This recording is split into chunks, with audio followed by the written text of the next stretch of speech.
Donc pour commencer au niveau des actualités, eh ben, on revient sur cet airdrop Jito avec dans certains cas plus de 110 000 airdroppés. Alors dans ce cas précis, il fallait remplir des conditions bien précises, mais il y a aussi des gens qui se sont amusés à scaler sur plusieurs wallets leur staking de Solana. Donc ils se sont retrouvés avec plusieurs wallets éligibles. Donc en résumé, plus de 400 millions de market cap, je crois, pour le jeton Jito, avec un volume de zinzin. On va vérifier ça tout de suite, mais je pense qu'à peu près tout le monde en a entendu parler. Volume de négociation, un demi-milliard de dollars de volume.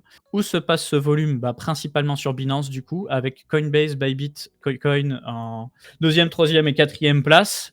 Ça va continuer. Pourquoi? Parce qu'il y a une espèce de hype. C'est-à-dire que là, on est vraiment dans une période où les gens deviennent fous, parce qu'on revient de tellement de douleurs, tellement de souffrances ensemble, que là, en fait, les gens, ils vont un petit peu n'importe comment. Alors moi, je me rends compte de quelque chose d'assez fou, c'est que absolument tout le monde a envie de faire des airdrops maintenant. C'était pas le cas jusqu'à présent. Beaucoup ont déjà entendu parler des airdrops d'Uniswap et compagnie, mais beaucoup ne sont pas amusés à faire les airdrops en réalité. Mais dès que Jito est tombé et que ça a fait des nouveaux riches, là d'un coup, tout le monde s'est intéressé aux airdrops. C'est bien et c'est pas bien. Naturellement, ça va créer un phénomène où tous les projets sur Solana qui ont l'intention de proposer des airdrops vont avoir une explosion de leur nombre d'utilisateurs. C'est le cas notamment de Margin Fee. Donc, si jamais on avait fait une vidéo interview, c'est Picsou qui avait interviewé quelqu'un de la fondation Solana qui nous expliquait que Margin Fee, très probablement, il va y avoir un airdrop. Et ben, écoutez, je pense que le mot, il a bien tourné à l'international puisqu'ils font à peu près 10 000 nouveaux utilisateurs par jour. Donc, si airdrop il va y avoir beaucoup, beaucoup, beaucoup de personnes qui vont participer. Voilà. Moi, je vais vous présenter d'ailleurs d'autres données. Alors, comme je vous ai dit déjà, il y a bien entendu la page Coin Academy Airdrop. Mais en complément, vous pouvez voir plein de threads Twitter pour de la chasse aux airdrops aussi, notamment ce petit thread Twitter qui vous explique une routine pour pouvoir faire marcher vos fonds. Donc, par exemple, staker vos Solana, ensuite les mettre sur un autre protocole, puis les mettre sur un autre protocole. Bref, faire des boucles pour maximiser votre capital. Bien entendu, tout ça n'est pas sans risque. C'est-à-dire que suffit qu'un seul des protocoles parte à la cave. Il n'y a pas de raison que ça arrive, mais ce risque existe et vous perdez le capital. Donc, il n'y a pas d'argent gratuit. On va avoir d'autres airdrops, peut-être de centaines de dollars dans certains cas, mais ne vous attendez pas à ramasser des 15 000 balles à chaque fois. Ça ne veut pas dire arrêter de faire les airdrops. C'est juste ne soyez pas naïf et prenez en compte le risque dans le cas où vous faites de la DeFi avec vos fonds stakés.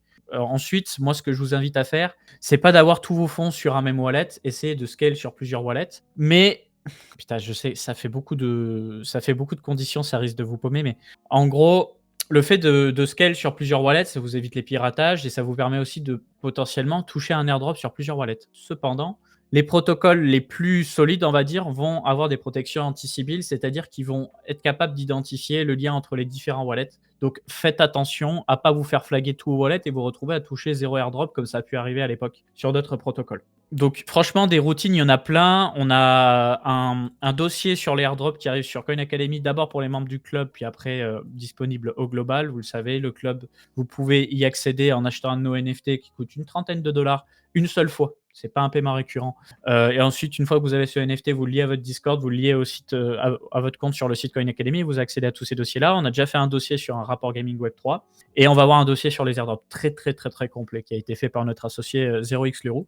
Mais en tout cas, malgré ça, je vais vous laisser en description un lien très utile où il y a toutes les rumeurs d'airdrop. Alors, ce sera pas aussi joli que nos articles à nous, c'est pour ça, n'hésitez pas à aller sur Coin Academy, vous avez un tuto bien propre pour vous expliquer comment faire. Mais si vous êtes plutôt du genre dégénéré à vouloir chasser tous les airdrops, vous avez ce document que je vais vous laisser tout de suite en description et dans le chat Twitch. Comment fonctionne ce document?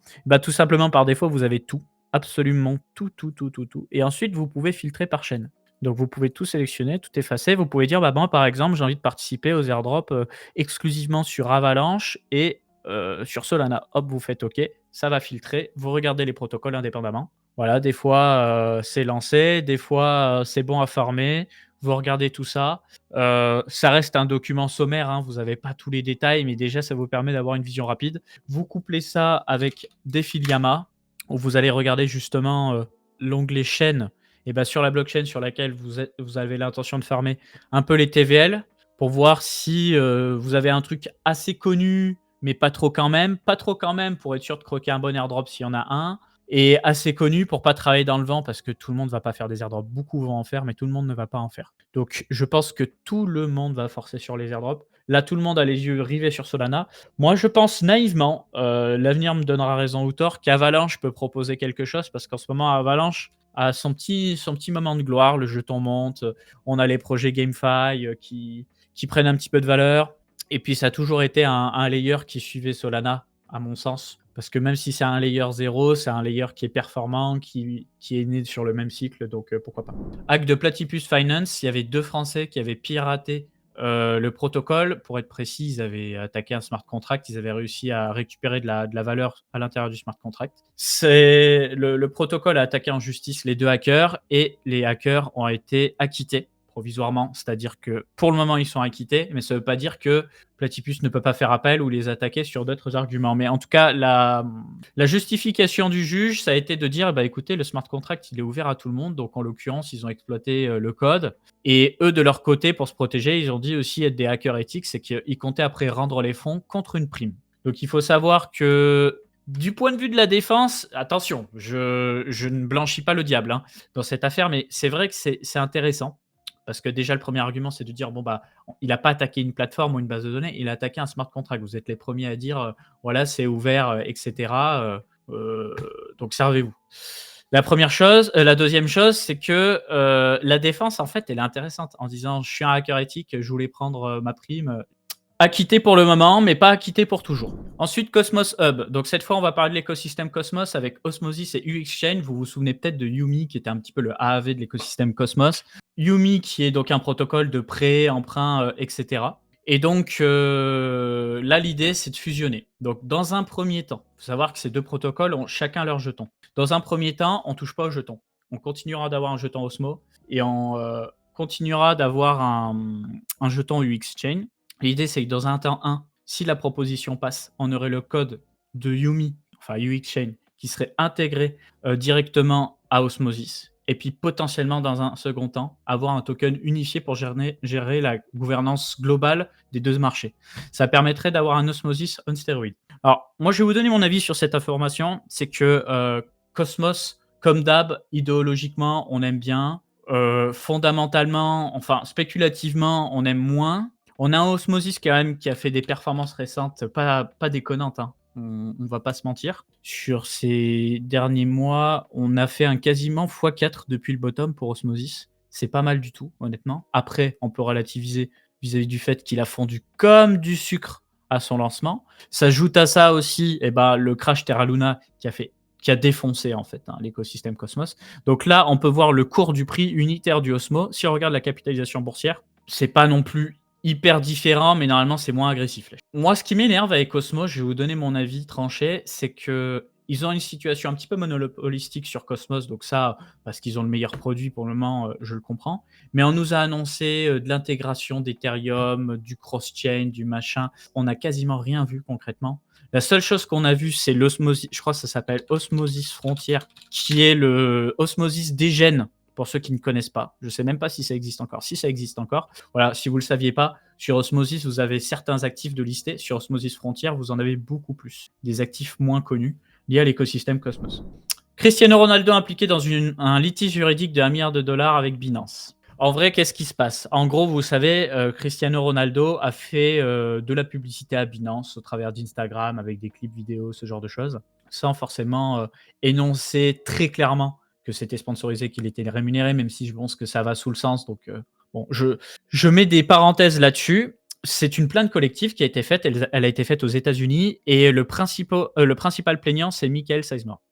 Sizemore. Je ne sais pas si le nom de firme il s'est fait exprès, mais bon, bref. Donc, on réclame 1 milliard à Cristiano. Est-ce que Cristiano Ronaldo, est-ce que il a touché 1 milliard de la part de Binance? Je ne pense pas, ce serait complètement délirant, ça n'aurait aucun sens. Là, je pense que c'est juste un Américain qui a eu envie de croquer des sous, puis d'autres qui ont eu envie de croquer des sous et qui se sont servis des dramas Binance SEC pour essayer de croquer ces fameux sous. Donc, pour le moment, l'affaire est en cours. Je ne suis pas trop inquiet au sujet de Cristiano Ronaldo, mais il y a moyen qu'il y ait un petit dédommagement qui soit demandé quand même de quelques millions de dollars, juste histoire de leur faire fermer la bouche. Donc celui qui a eu l'idée de faire ça, GG à lui, parce que c'est la méta américaine. T'attaques pour tout et n'importe quoi. Voilà, j'ai vu un truc par terre qui me plaisait pas, j'attaque, etc. Ensuite, donc la SEC repousse sa décision pour le TF Spot Ethereum de Grayscale. Donc là, en l'occurrence, c'est juste un petit push. Voilà. On parle cette fois pas de l'ETF Bitcoin, mais bien de l'ETF Ethereum de la part de Grayscale. Ils ont déposé les deux. Et en l'occurrence, là, on prolonge de 45 jours le délai, et puis peut-être que ça va être encore prolongé, etc., etc. Il faut savoir, et ça c'est très intéressant, que aujourd'hui, Grayscale, c'est une entreprise, c'est le plus gros fonds d'investissement crypto au monde, hein, pour le compte de ses clients. Et aujourd'hui, Grayscale, c'est 2,5% du supply total d'Ethereum sous gestion, soit quasiment 7 milliards de dollars d'actifs sur gestion. C'est-à-dire que ce n'est pas eux qui ont acheté pour eux, mais ils ont aussi acheté pour le compte de leurs clients. Et j'en profite pour ceux qui iront dans la description pour relire ce Coin Hebdo. Je vous ai mis le lien du coup de la source. Si vous voulez voir tous les actifs sous gestion de la part de Grayscale, vous cliquez là-dessus et vous avez tout. Vous pouvez voir que c'est principalement Bitcoin, Ethereum, mais on a aussi quand même un quart de milliard de dollars d'Ethereum classique, quand même. On a plus de 5 millions de dollars de Litecoin, on a du Bitcoin Cash, du Solana, etc. Mais par exemple, un Solana qui ne pèse que 15 millions, c'est quand même peanuts par rapport à un Litecoin. Je ne sais pas trop pourquoi ça se passe comme ça, mais bon, c'est les clients qui pilotent. Vous pouvez aussi regarder sur cette interface cette information précise. Donc là, en l'occurrence, c'est Bitcoin. Vous avez en jaune l'évolution du prix du Bitcoin dans le temps versus le nombre de Bitcoin sous gestion. Et ce qui est intéressant dans cette information, c'est qu'on peut voir qu'ils ont accumulé beaucoup de Bitcoin jusqu'à ce niveau de prix-là. Je dirais aux alentours des 30 000 à 35 000 dollars sur Bitcoin. Et à partir du moment où le Bitcoin a commencé à aller au-dessus des 40 000 dollars, ils ont arrêté d'accumuler. L'accumulation s'est arrêtée aux environs de février 2022. Et depuis, ils ne font que gerber des bitcoins. Que gerber, que gerber, que gerber, que gerber du bitcoin. Ça fait 2 ans qu'ils gerbent du bitcoin. Plus de 2 ans même. C'est la même chose pour Ethereum. Et j'ai pas vérifié les autres. Ouais, c'est encore pire sur Ethereum classique. Ils en ont décaissé un max. En même temps, logique, hein. Quand Ethereum classique a commencé à exploser, parce que dans le cycle précédent, le TC il est monté à plus de 100 dollars, voilà. Bah là, forcément, ça a liquidé un max, hein. Voilà, vous pouvez regarder ça pour tous les actifs. Même Bitcoin Cash d'ailleurs. Je ne sais pas trop quel est l'avenir de Bitcoin Cash, mais je ne le vois pas radieux. Voilà. Ensuite, on a Layer 0 qui veut lancer son jeton au premier semestre 2024. C'est un des airdrops les plus attendus. Je mets ma main à couper qu'il y aura un airdrop sur ce jeton et que le snapshot n'a pas encore été pris. Ou alors que ce sera un snapshot en plusieurs étapes. Les anciens ont déjà d'assurer un certain nombre de jetons et ceux qui s'y mettent à partir de maintenant, parce que l'annonce est récente, eh bien, pourront avoir des jetons, mais beaucoup moins. Alors, je vais vous parler de Layer 0. Layer 0, c'est un protocole qui gère l'interopérabilité, comme ce que fait Axelar, comme ce que fait Wormhole, comme ce que fait Hyperlane, et j'en passe. C'est un des grands favoris aujourd'hui. Ce qui est reproché à Wormhole et Axelar, c'est leur compte moins sécurisé, puisque ils n'utilisent pas toujours la technologie IBC. Généralement, ils proposent des actifs wrappés. Ça veut dire qu'ils prennent un actif natif sur une chaîne, ils le bloquent.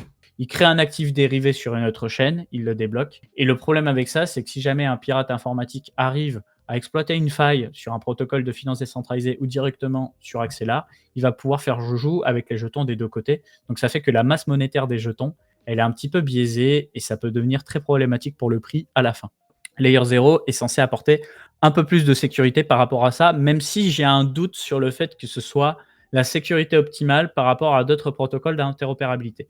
En tout cas, c'est un des grands favoris. Il n'a pas encore de jetons. Voilà, donc si jamais on a fait un tuto dédié à l'airdrop de Layer 0, n'hésitez surtout pas à le suivre. Voilà, il est toujours d'actualité.